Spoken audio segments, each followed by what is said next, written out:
Hello, welcome back to my YouTube channel. मी मनाली आणि मी आता चालली आहे रेडी होऊन माझ्या आत्याकडे. शूट करता करता माझा भाऊ हे माझा भाऊ जो तोंड लपवत आहे कारण की त्यांनी आंघोळ नाही केलेलं. तोंड दाखव, तसाच दिसतो रे आंघोळ केल्यावर पण. दाखवतो.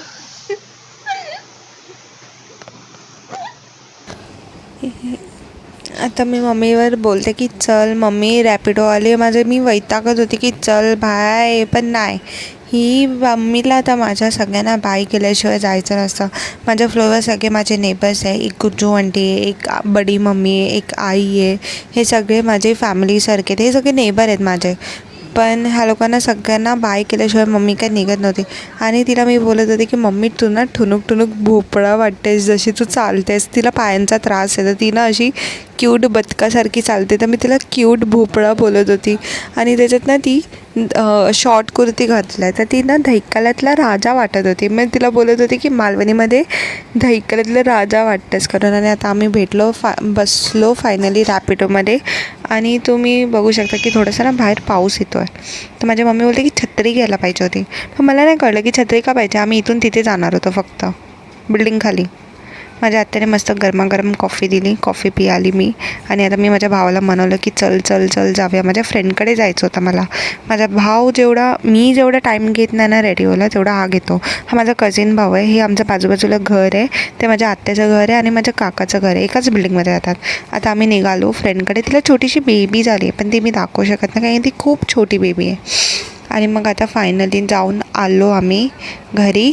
आता थोडंसं नाश्ता बिष्टा केला, मोमोज आणि खाल्लं. त्याला त्रास देते मी केसांनी.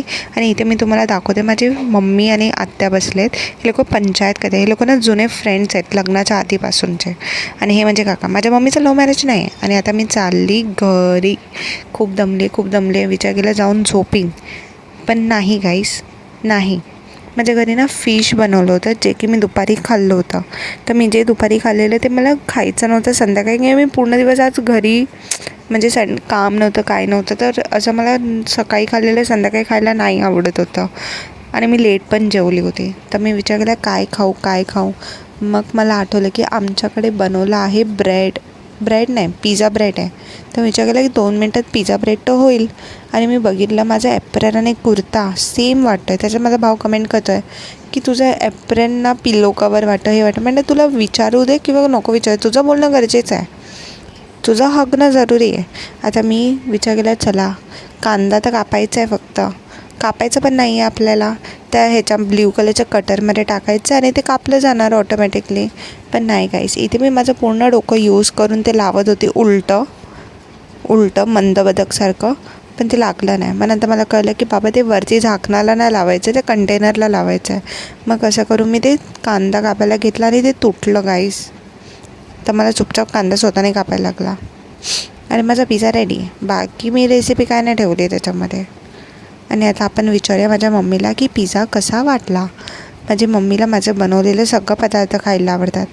आणि मला तव्यावरचा पिझ्झा जास्त आवडतो. ते ना बेस त्याचं असं एकदम क्रंची आणि लागतं ना, ते मस्त वाटतं.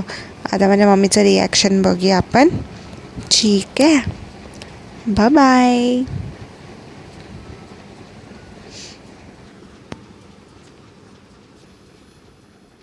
खाऊ शकतेस. खराब झाला तरी चांगलाच झालाय बोल.